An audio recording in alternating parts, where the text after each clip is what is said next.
আলাইকুম গাইস, দেখেন আর মেয়েটা কি রাগ করছে, ছাদে উঠতে দেই নাই তাই কি কান্নাকারি করতেছে।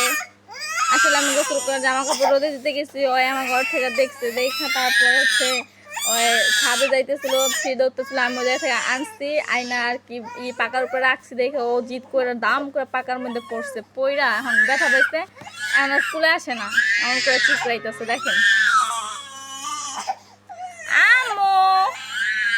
ফাতেমা, এত জিদ মেয়েটার।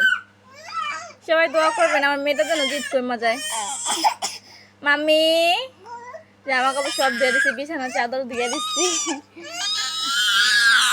ও ও ও রে বাবা রে, আল্লাহ না না না, এখন আমার মোবাইলটা না লিয়ে দিও। আয় হায় রে, না না না না, মোবাইল দাও, দেবো না।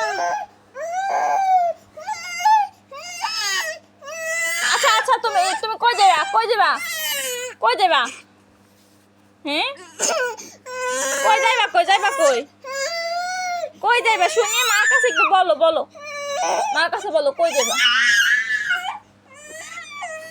আল্লাহ গো আল্লাহ, এমন যেন জিদ কারো না বাচ্চার দেয়, এত জিদ ভালো না বাচ্চাদের। ফাতেমা উঠো, উঠো বলছি, ওঠো।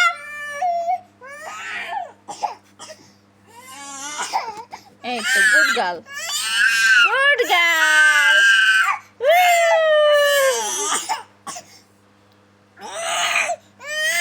অনেকেই বলতে পারেন কেমন মা আমি যে বাচ্চা কান্না করতেছে, ভিডিও করতেছে, আসলে কি হয় এরকম হবে, কোনো কান্না করে না, এত জিদ দেখায়, তাই আর কি আজকে ভিডিওটা করলাম।